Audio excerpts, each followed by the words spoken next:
it's always about that next generation, right?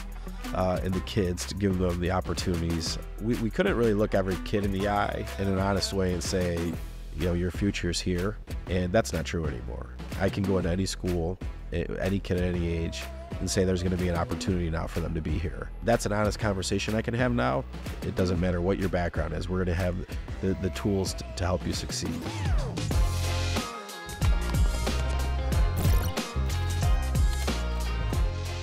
Today in the studio, we have County Executive Ryan McMahon. As an Onondaga County Executive, Ryan is an experienced and innovative civic leader. Before County Executive, Ryan served 6 years as a City of Syracuse Common Councilor and 7 years as Chief of the Onondaga County Legislature, where he was the youngest person to ever hold that position. Ryan, super excited to have you on the show today. Well, thanks for having me. So there's a lot of things I want to talk about with you, but I feel like it would be a great start just for you to give an overview of where we're at with Onondaga County, some of the exciting things that are happening. Sure. So, but let's put this all in perspective, right? So my job as county executive, the first job is I run and oversee a $1.5 billion operation. I have 3,500 employees, over 30 different departments that do different things, right? So it's a very complex job right there. And you can spend all day long just stuck in the day-to-day of government, right? But what's really great about this role is you drive a vision, and then you work to implement that vision with your partners, whether it's the county legislature, whether it's other local governments, whether it's state government, federal government. And we went through the 100-year public health global pandemic together, right? And so in my first term, you know, I got elected for a full 4-year term in 2019. Then you go into 2020, and then we have great ideas what we're going to do to help deal with longstanding issues like poverty, concentrated poverty, modernize infrastructure, create jobs and opportunity. And we run into COVID, right? And so what we did, though, when we got through that moment in time, is we planned and prepared for the future. And we made big strategic bets, understanding that our community is worthy of good things. And the biggest bet we made was on the White Pine Business Park. And we turned the White Pine Business Park into a shovel-ready mega site that had the ability to produce an abundance of power with gas and electric, a tremendous amount of water and wastewater. And then we turned a 300-acre site into a 1,400-acre site in a short period of time. And because of that, and because of the community story, and then federal and state partners helping out with incentives, we landed Micron. And so when you ask what's going on in the community right now, this is the community that the largest private sector investment in the history of the United States of America, arguably the world, is being invested in, right? We will be the hub for memory technology manufacturing in North America, if not the world, at one point in our lifetime. So what's going on is we have pause right there. Yeah, like, that's like a big statement. Like, that's crazy. It is, and for younger people, I think maybe we understand it more because we see where technology is going.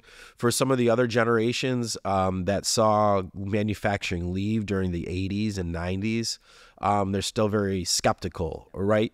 And so what 2024 is it's a year where we need to execute on opportunity.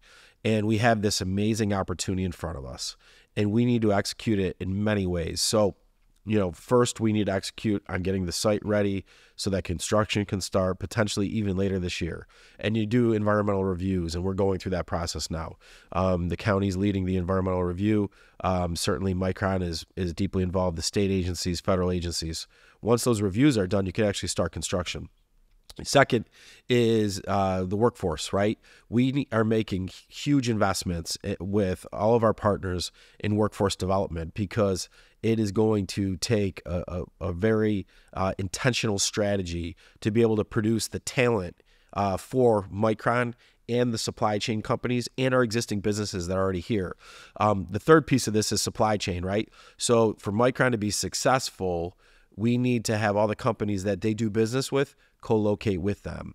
And that presents opportunity for us. Those are jobs that we want here in Onondaga County in central New York. So I am actively pursuing and recruiting, just like we did Micron, companies all over the world. And that will be some international travel for us this year as well for that.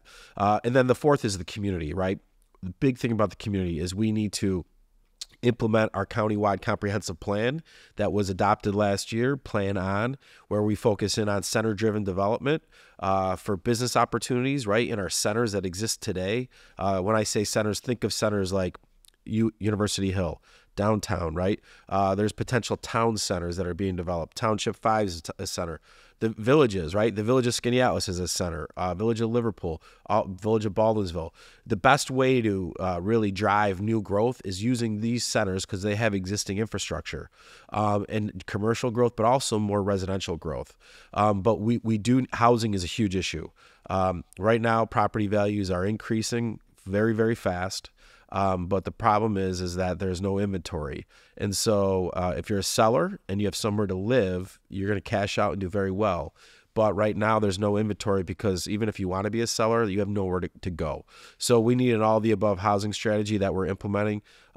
We need to continue to invest in our green spaces and our blueways. That's something that really helped us. The fact that we have water, clean water to drink, to make things, but also to recreate. We are a community that has lots of lakes, lots of rivers, great parks. That's important for business because when it comes down to when a company's going to invest in your community, they look at it through these very simple lenses, but it's very complicated. Can we attract, recruit? Can we develop? And can we retain talent? And if they don't see a community that can do that, they're not going to invest in that community. So we got a lot going on, and there's going to be so many different things that happen, and there's going to be new challenges because we are going to be a growing community like the Sunbelt communities, like a Charlotte, like a Raleigh, maybe not as fast as a Nashville or an Austin, but we will be the Northeast community that is growing very, very fast and really bucking the trends in recent history. Wow. Okay.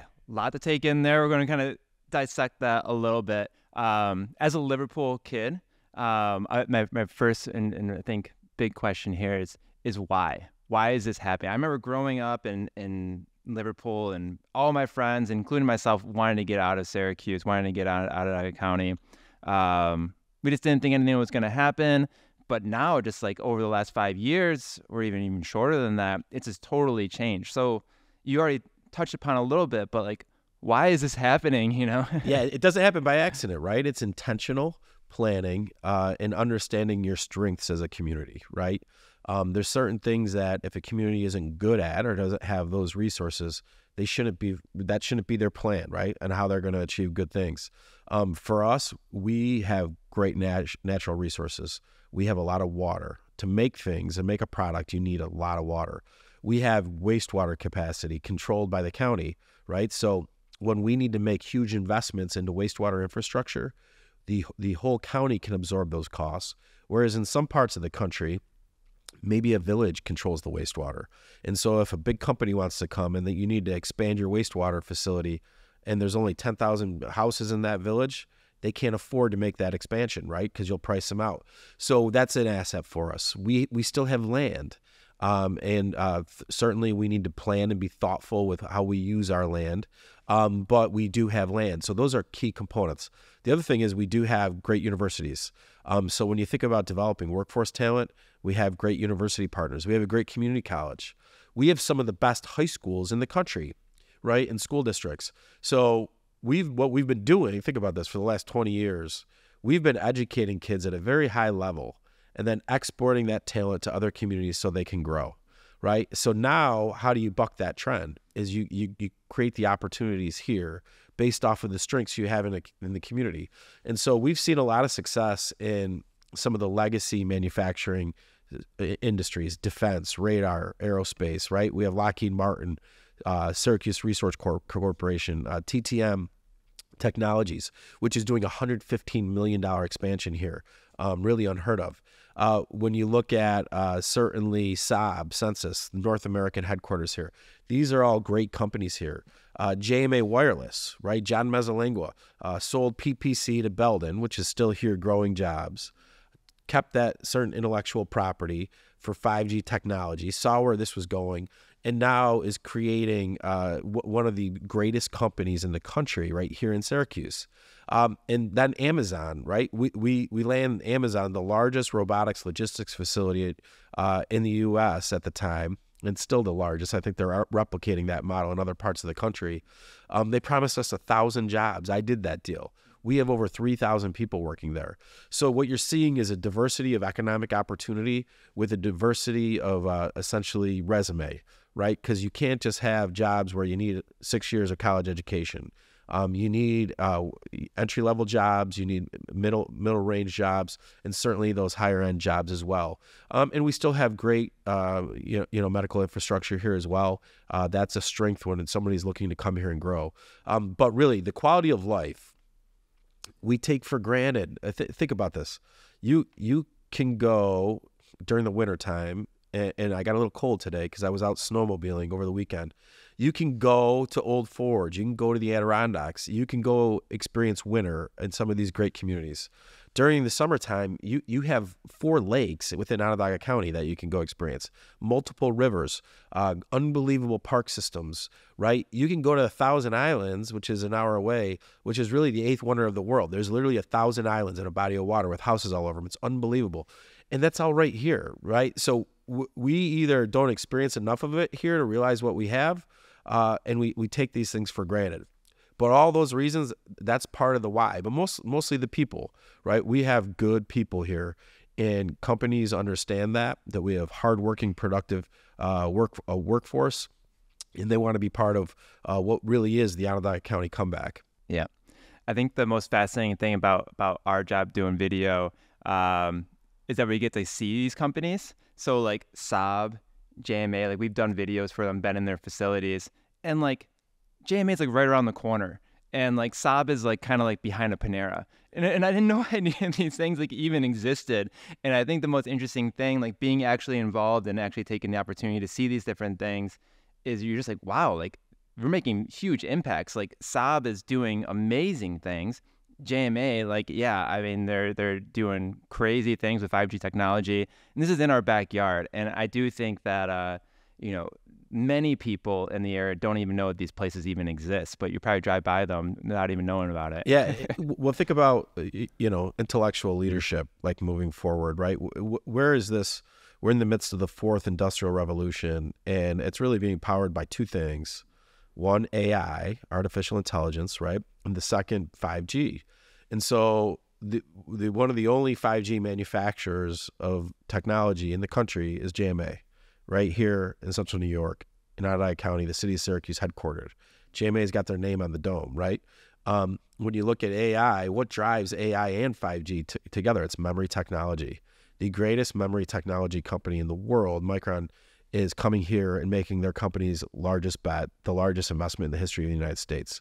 So when you look at the global relevance and the intellectual leadership, where it's going to be happening, it's hard to argue there's going to be a better place than Onondaga County when Micron is making the next level of DRAM technology here, when JMA is leading in 5G here.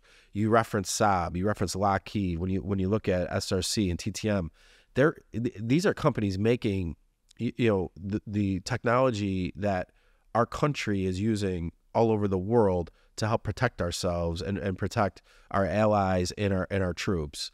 And so there's conflicts in the world right now where our workforce here is producing the technology needed to help keep our allies across the world in conflict safe. Right? It's amazing. And you're right. We probably don't give ourselves enough credit for that because some bad things happen to us. Right? There's companies that were founded here in our community that made things here. They're still here. They're just not making things here, right? There's companies that were here, GM, Chrysler, right? GE had a huge presence. Erie Canal helped drive all this, right? They're not here anymore the way that they once were. And so it's going to take it was a little bit of a hangover to get over that psychology. But now when you look at that glass is half full. It's not half empty anymore. Yeah, 100%. So for the viewers and listeners to this podcast, we hear all this stuff happening. Great. But how can I actually contribute or be a part of this or benefit and grow opportunities using these? Yeah. So first off, knowledge is power, right? Everybody who lives in this community should be an ambassador for the community. And so understanding what's going on, understanding at the county level, the state level, right? You kind of got to get a glove and get in the game, right? There's a lot of things going on. We live in a complex world. So arm yourself with the facts, right? And then don't be scared to advocate for what you believe in, at any level of government, but specifically for, folks who are trying to, start a business or, have issues in their own neighborhoods, right? These are all things that, you need leadership, and don't assume that government knows what's going on all the time either. Like I said, I run a complex organization. If people aren't telling me what's going on at the ground level, I probably don't know about it. Right. So also, find ways to give back. Right. Be creative in giving back with your time. And one of the things that I think strong organizations do is they do give back, and they are intentional, and they do get involved in the community. And that's really good workforce development, by the way, for potential business owners. If you have talent you recruit into the community or somebody you hire and they never get ingrained in the community, they are an offer away from leaving you, right? So get your teams involved. There's so many young people that have so much talent, but they don't have mentors to look at. So really get involved in the community that you call home would be something that I would say too. So arming yourself with facts, getting involved, volunteering some time, and looking at new ways to network. And look at the other thing. If you haven't been to the numerous parks that we have in our community, go do it. If you haven't been to the zoo in a while, go do it. Don't complain there's nothing to do in this community when there actually is. You just got to get out and do some things. So I know how hard it is. I got kids, right? So you get in your routines. It's hot. You don't want to disrupt, right? But go do things. Enjoy the community that you're in, because there's a lot going on, and there's going to be a lot more investments made in the community for you to do moving forward. Yeah. There's always a funny thing about not actually exploring your own town. I highly encourage people to be a tourist in their own town. They say many people that live in New York City have actually never even seen Times Square, because they're just kind of stuck in their borough. It makes sense. Yeah. Yeah. So I find that super interesting that, we think all this stuff, there's a lot of great things that exist here that if we just see, it'll probably change our perspective pretty drastically, pretty quickly. Yeah. And there, and a lot of us, in this role, I've had the ability to be involved with my National Association of Counties and serve on some different leadership committees, and you travel to other communities. And what I've always when I'm going into another community, the communities, those leaders are putting out the red carpet, right? They're going to show you the best of the community, the best restaurants, the best things to do. They're going to get as creative as they can, as I would. And once you go, there's some other good communities, right? But there's been some that I was really excited to go to, and I was thinking, oh wow, I'm going to learn a lot, and I was like, oh, that's it, that's what they got, huh? And I got to see how we had all these special characteristics because I've been around and I've seen the best of these other communities. Not everybody here gets to do that. But if you experience and you get out there and you push yourself to do different things, I think you'll experience it internally, and that will give you that sense of confidence in your own community. Yeah. I probably said this 5 times on different podcasts here, but it is one of my favorite lines. People always say grass is always greener on the other side. I always like to say the grass is always greener where you water it. That's right. Right. So I find that really interesting. But I want to talk a little bit more about workforce development. I think that is a very interesting opportunity for either workers trying to advance their career, or maybe people in their teenage years that are thinking about where they're going to go to the next step. Can you talk about some of the examples of workforce development and some of the opportunities there? Yeah. So I think overall, when you think about what our keen focus will be for this Micron opportunity, is we have to develop a lot of technicians. These technician jobs, don't require 4-year degrees, and they pay a lot of money. We have to develop a lot of trades jobs, right? The Micron project is a 20-year construction project, right? 20 years. And so you could go and become an electrician in the next 12 to 24 months and work your entire career on that and then retire, right? You never leave. And that is going to be... That's a good high-paying job. That's a 6-figure job. Yeah. Depending on overtime, you might make more than a doctor that year. So these are, our construction workforce, technicians, engineers, right? And, that's going to be the case for all manufacturing. And the same reason why Micron chose us to make a manufacturing investment is the same reason TTM is doing a $115 million expansion. It will be the same reason other manufacturers come and do things, right? So it's not just jobs here from Micron, it's for the whole ecosystem. And one of the things that's great, if you're a 22-year-old kid getting out of college, or a 23 or 24-year-old who just got their master's and you're ready to go be an engineer somewhere, you can go to a community where there's one company you can go work for, and if it doesn't work out, you're moving, right? Here, you're going to be able to come and pick 6 or 7 companies in the semiconductor space, another 5 or 6 in the defense radar space, a bunch of civil engineering firms that do infrastructure for counties like us, right? You're going to have 15, 20, 25 options, so you won't have to leave. And so that ecosystem, so how do you do it? We have a huge project right now that's undergoing our countywide STEAM school at the old Central Tech building. First 9th grade class will start in 2025. This is like the center of excellence for STEM education, right? With arts mixed into it. You'll have 60% of the kids from the city, 40% from the suburbs. Essentially, you're going to have these companies like Micron and JMA and Amazon all in there working and helping develop the talent. It's going to be state of the art. OCC, we are a clean room lab that we funded there at OCC, a simulation lab to learn about the semiconductor space. And those skills will transfer to other manufacturing too. And that's being built out right now, right? Right now in partnership with the county and Micron. And so the credentials that OCC has, which you need for those technician jobs, the first class has already started. There's already 30 people getting those credentials right now. But then developing your 4-year degrees and plus, right? Our Northeast Consortium of schools all working together, over 30 colleges for this opportunity, led by Syracuse University, but certainly Lemoyne's in there, Cornell's in there, RIT, U of R, RPI, Clarkson, right? SUNY Binghamton, the whole SUNY system. There's colleges in Boston that are going to be basically developing engineer talent so they can come here, right? So it's pretty cool to think about that from aspect.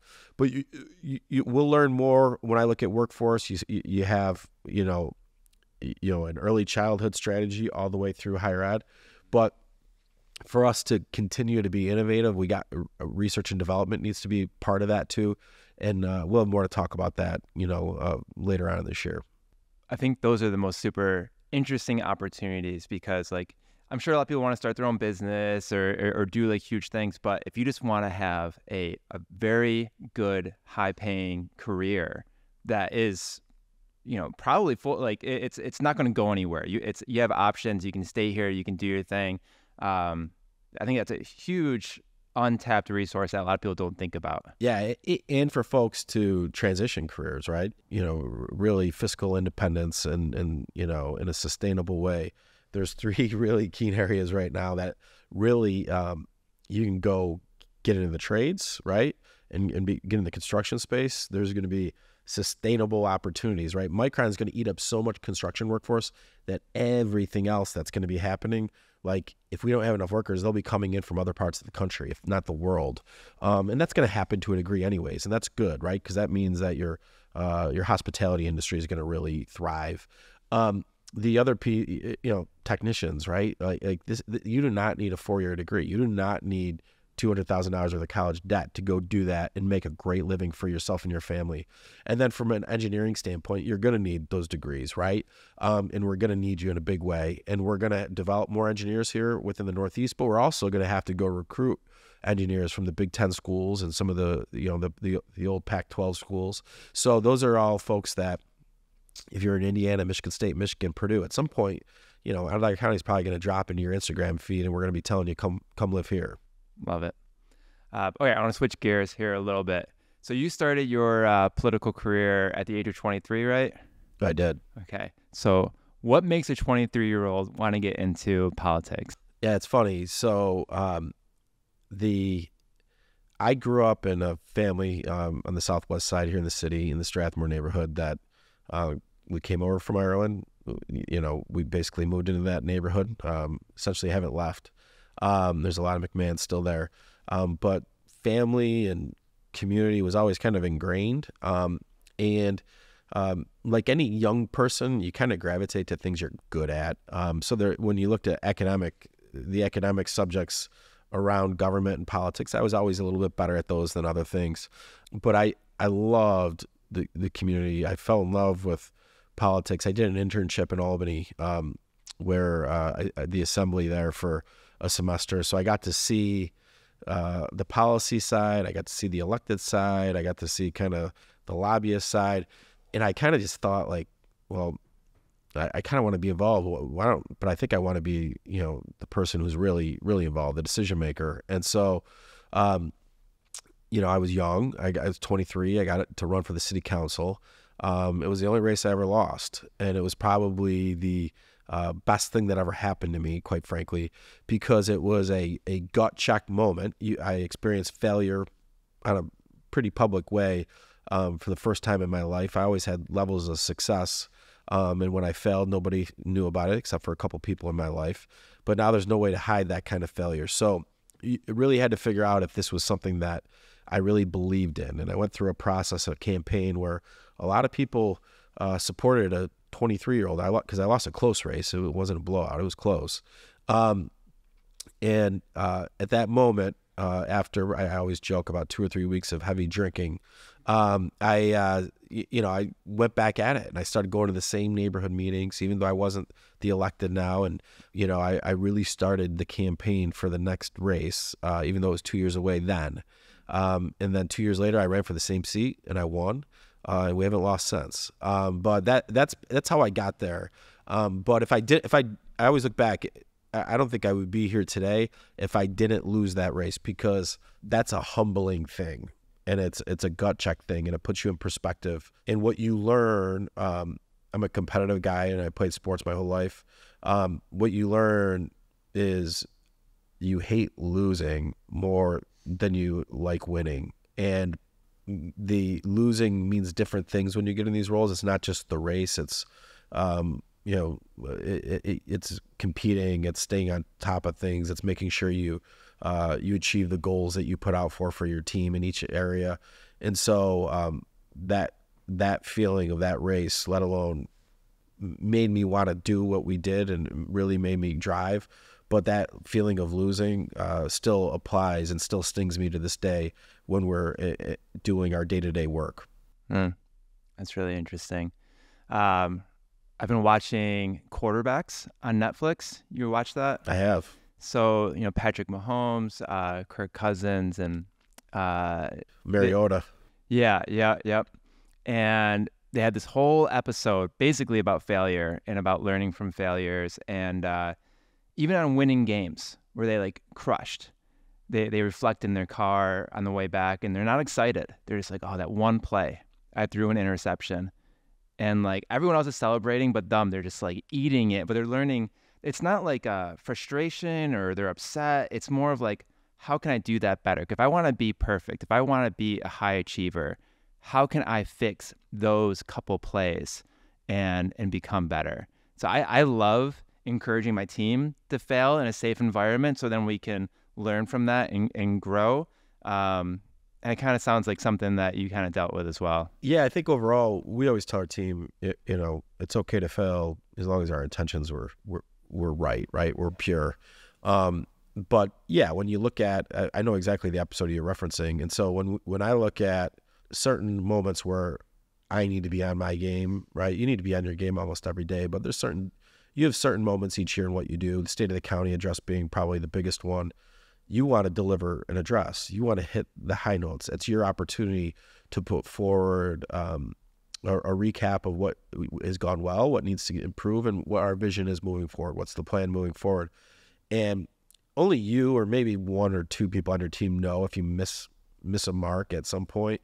But the worst thing is you give a perfect run through the address like right before, and then you make a mistake, right? You almost want your mistakes to happen, and then you're down to like one, and it's in your head, and then the big moment happens. But yeah, you get in these roles and you get in these positions, and you want to, when the spotlight's on, you want to meet that moment. And certainly it's easier to fail behind the scenes on things, when the spotlight's not on. But every time to our team, as long as we're learning from it, we're growing from it, our intentions were there, we're never going to get it 100% every time. You want to build up to that. All right, so pushing a little bit more on the leadership side of things, you have to be a leader in your position. Were you a born leader? And how did you learn to be a leader? And then with that, like, what advice would you have to others that need to be in leadership positions?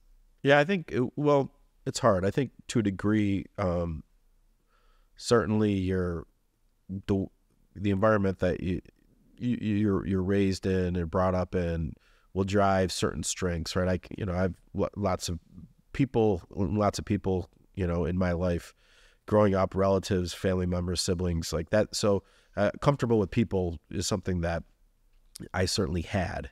I think overall, leaders need sounding boards. In my role, sometimes someone's always taking a shot at you, right? So you need to have thick skin. You need to stay focused. You need to balance. You need to build partnerships. We always say partnerships over partisanship, but you never lead from behind. If one of your partners that you're trying to be a partner with is doing something that is hurting you, you can't get bullied. You can't, lead from behind. You got to step up and you got to tell the truth. And sometimes the truth's uncomfortable, right? Especially if people like each other. So I think overall, those are things. I think communication is really important in leadership. Everything you say when you're in these roles, there's always an audience, right? And so Colin Powell always talks about whenever you communicate, you're communicating to the troops, you're communicating to your partners, you're communicating to the public, and you're communicating to your adversaries. So words matter. And so I think you need to, as leaders, even if you're not in this space, but in your own organization, the words matter. It could be you're communicating to your partners, your suppliers, your employees, and your potential customers, right? So I think those are all things that you got to look at. But I think, part of leadership is doing your diligence, being thoughtful and planning and preparing, but also being willing to take some risk, especially in areas that you feel that you have planned and prepared and that the upside is there. And certainly we've done that. The White Pine Business Park investment, which is the reason Micron's here, there was nobody with us, right? It was like we were unpopular in what we were doing. There's very few people that were with us saying it's a good idea. There was actually editorials written about us saying we were stupid for doing what we were doing, literally saying we're idiots. And so it wasn't popular, but we believed in our vision and we knew what we had. And then once, some of the largest companies in the world started knocking on our door, then it's easy to have friends, right? Then the state of New York wants to be your friend. And, the federal government then comes up with the CHIPS and Science Act, and we have a site that is perfect for that legislation, right? And Senator Schumer and Katko did a great job with that. But, at the beginning of this story, the White Pine story, we didn't have a lot of friends. We just had, our team was thoughtful. We planned and prepared. We invested a lot of money. The county legislature stuck with us when other governments didn't. But then we had a great asset. Then a lot of friends came on. So I think you got to take some risk when you've done your diligence and your homework as well. Yeah, and it sounded like you had a vision. You need it, right? And I think so. Your entity, your business, your company, you always need a vision for where you are today, but where you're going tomorrow. And if you don't have that vision, it's going to be hard to keep your customers and your clients, right? Yeah, and your team members. Yeah, because that's more and more that with younger people today, they want to feel part of something, right? And they want to know that what they're doing has an impact.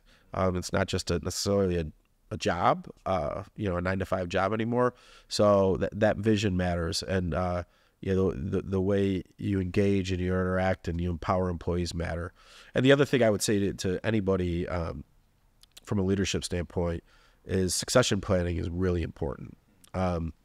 You never want to get caught flat-footed by having one team member dominate one area of space. I always think of whether that person got hit by a bus that day.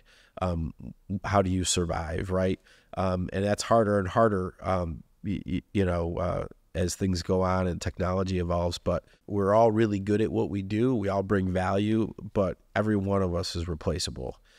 So always thinking about that vision, thinking about the mission, thinking about the broader entity, and always develop talent, always mentor talent, and always have a plan in case you lose talent. Yep, absolutely. All right, we wrap up every podcast with 3 questions here. Do you have a favorite book or a book that you would want to recommend to our audience, and why? I just finished Colin Powell's leadership book for the 3rd time.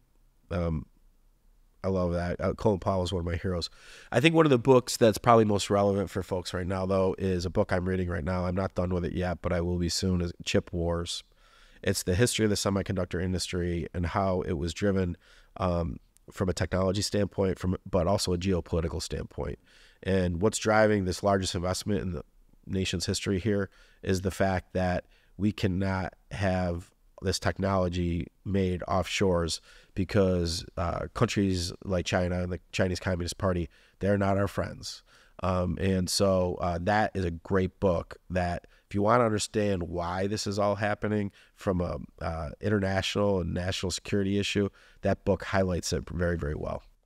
You've been doing this for quite some time. What keeps you going? What keeps you passionate? Yeah, it's funny. During the pandemic, you had this amazing challenge in front of you where you had a public health crisis, and you were the government, right? Like you're supposed to.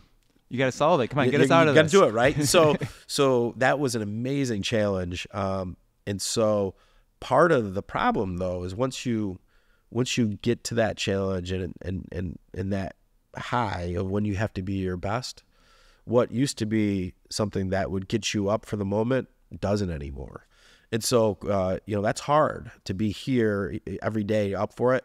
And then you just gotta, once in a lifetime challenge and then it's gone. You want it to go away, but then how do you get up for your job after that? So the White Pine process really got me going because we had this once in a generation opportunity, and that site selection process really pumped me up. And so now we got to execute, right? We won. We won a selection process. Now we got to execute.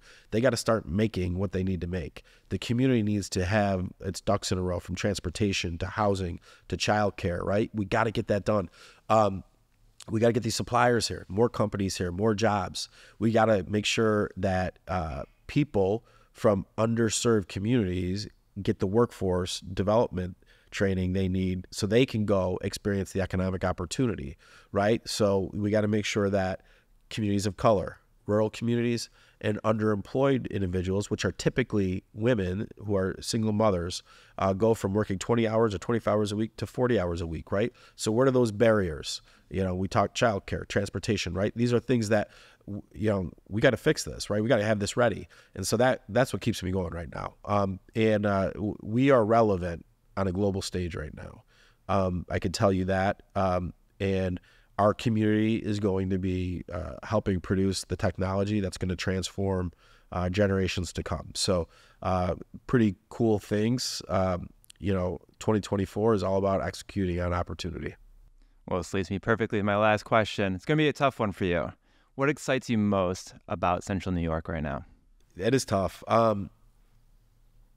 The look, I think what excites me the most is I've been in government since you talked about it. We tried to get in when we were 23. I got in when I was 25. And it's always about that next generation, right? And the kids, to give them the opportunities. And we couldn't really look every kid in the eye in an honest way and say, your future's here. And that's not true anymore. I can go into any school, any kid at any age, and say there's going to be an opportunity now for them to be here. And you don't need to be a doctor. You don't need to be a professor. You don't need to be in sales. You can make things. You can build things. And you can design things. It doesn't matter what your background is. We're going to have the tools to help you succeed. So that's an honest conversation I can have now. And I couldn't always have that. So we're really proud about that. Perfect. All right, Ryan, thank you so much. Thank you. If you want to learn more about Ryan, you can follow him on LinkedIn at Ryan McMahon, and you can check out McMahonForOnondaгаCounty.com to stay up to date with all of his work. And be sure to follow In the Studio with 325 with more conversations with extraordinary people every Monday.